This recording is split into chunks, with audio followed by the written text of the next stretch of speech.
You're listening to Trek FM.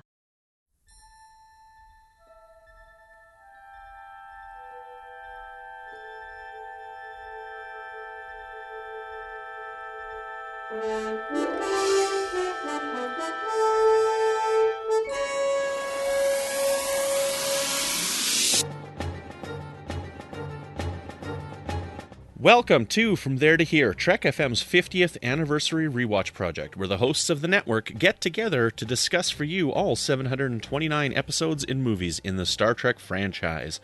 My name is Brandon-Shea Mutala, and I am your host today, and joining me is the... Is that really you, Mike? I don't know. It could be my double from another mother, another Parada system. I'm not good at these like improv things. I know that there are people like the Earl Grey guys, you know, where they're just like, oh yeah, the witty banter.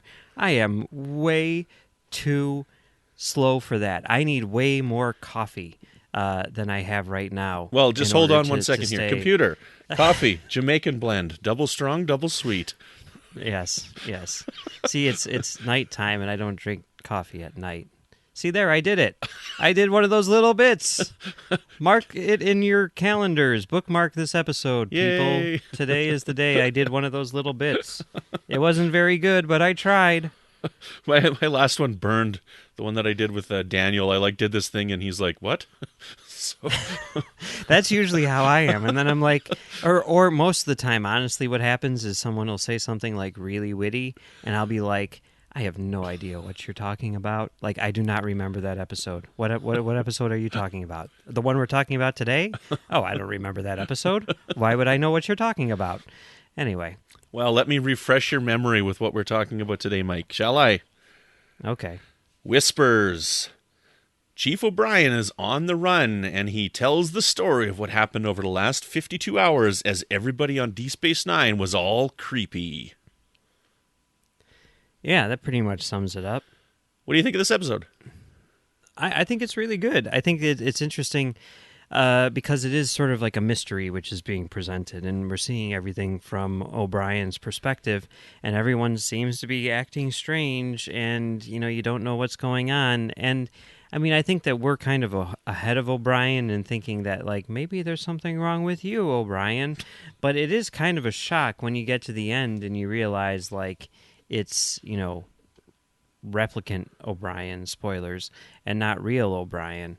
It's interesting. And then he dies, and it's really sad. And it's also really sad how, especially after episodes like Quality of Life and whatnot, and Silicon Avatar and all that stuff, that the crew of Deep Space Nine is like, that's too bad that he died. I guess it was almost like he was, a person or something strange. And they're like, he was set up, like he was programmed to assassinate, someone at some conference or something like that. But do we know that he was going to do that? Do we know that he was going to... And also, like, why do they really let him do his thing so much? Like, they could have just put him in the brig and called it a day, especially if they were just going to shoot him anyway, right? I mean, I don't know. Well, what I got out of the episode is, so they had this intelligence that O'Brien had been replaced by this robot, or something, and they weren't sure if they could trust the source of the information. So They put him through these, so they tried to keep him away. They didn't want to tip their hand so that these delegation would still come, right? So they could try and catch all the people involved. Since they didn't know for sure, they segregated his duties. They put him through a medical, and they couldn't find anything wrong with him, right? So that's what they were trying to do, and they had duplicated O'Brien so well that O'Brien got suspicious and everything like this. But at some point, had they just left him, then something would have triggered him to assassinate whoever he was supposed to assassinate at that time. Yeah, I guess so. It just seems like they gave him a lot of leeway, a lot more leeway than you'd expect. I don't know, but I guess it worked out in the end, except for Robot O'Brien, who just died. Yeah, it was sad. I love this episode like a lot. I remember the first time I watched it. I watched it in its original run, so this would have been 94. So I would have been 13 years old, and I got to the end of this episode, and I'm like, what the heck did I just watch? I did not understand it at all. Like, I don't know. It had such a weird twist at the end of the episode for me. But as I've grown up and watched it a lot more, I really, really love this episode because it is so strange, and you're seeing these people act weird, and I like seeing that kind of thing. Everybody's acting all strange towards O'Brien, and O'Brien finally thinks he has this ally with Odo, who was off the station, and then when Odo turns on him, it's like, it's really neat, and it's really mysterious, and it's really well done. I love this episode a lot. I really enjoy watching it. Yeah, me too. I think it is pretty cool.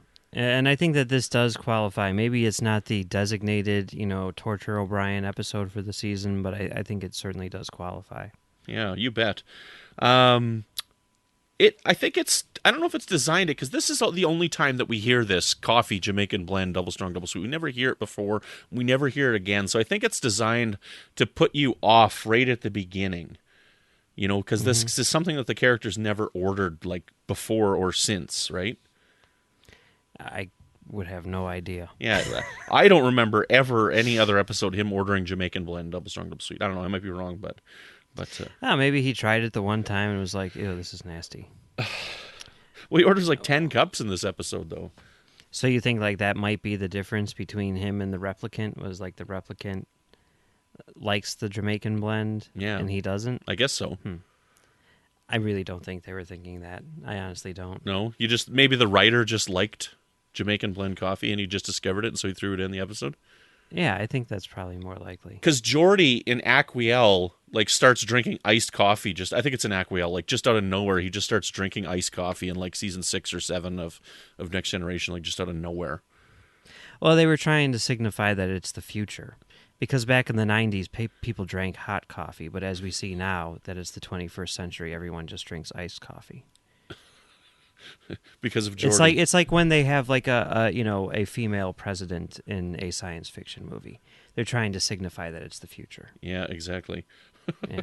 There we go. Okay, so they drink cold coffee in the future. Got it. Yes. Check. Yes, as we can see now, since we are living in the future. Anything else you want to say about Whispers? Not really. It's a good episode. I liked it. Yeah. I don't think when the DVDs for Deep Space Nine came out, that was the last time I did a complete rewatch. Oh, also the first time I did a complete watch of Deep Space Nine, honestly. And I remember thinking at the time, there's not a bad episode of Deep Space Nine. There's not. And I remember talking to people about this. I talked to Max, my co-host on Commentary Trek Stars, about it, and he's like, Time's Orphan. And I'm like, oh yeah. But aside from that, really, there's not a bad episode of Deep Space Nine. This show is extremely solid from beginning to end. Prophet and Lace. I think. I'm okay with Prophet and Lace. It's got Lawrence Tierney in it, so you know what? Hey, right? That's the one with Lawrence Tierney, isn't it? I don't mind Time's Orphan. I don't know. Okay. Time's Orphan is ridiculous, but that's okay. That's okay. Proto Molly? That's the one with Proto Molly, right? It's the one where she falls in a hole and comes out 25 years older or something like that, and it's ridiculous. It's ridiculous. Whispers, way better. Whispers is way better. Yes, it is. We should probably get on the Lower Decks now. You want to do the synopsis? Sure. This is the one where it's told from the perspective of the non-senior officers, the people who are in the lower decks, right? And I think that this episode is really interesting. I mean, there's a whole thing with the plot doesn't really matter because it's like a day in the life thing, and that's what's really interesting about it. I think that this episode is more effective than most in terms of introducing that element of conflict into a day in the life story. The element of conflict which is introduced into Data's day is completely forgettable, right? But here it actually adds weight to the story, adds weight to these characters which we're just introduced to, for all practical purposes. And I think it's really interesting to see this side of the ship that we don't normally see. What do you think about this episode? I think it's a very well-written episode. It's very well acted. One of the things that I like about it the most is that we get Cito Jaxa back, and I think that's a surprising choice that they would bring a character back from that episode from a previous season. But I think it's powerful. Like, I really like the Bajorans, and I really like that Bajoran women are strong and independent characters, right? I mean, all the Bajoran women that we meet are all very confident and powerful people, and this person is a little bit less confident because of some actions that she made in the past, but Worf helps her to build that confidence again. And, you know, you think you're going to be going far with this character, and spoilers, she dies, right? So it's good. It's a heart-wrenching episode, and I love it. I mean, Ogawa is so cute. She's just the cutest person ever. You know, it's interesting, like the character of Cito. I remember being at a convention a couple years after this episode came out, and they were talking about how there was actually a plan in place for Cito to come back on an episode of DS9.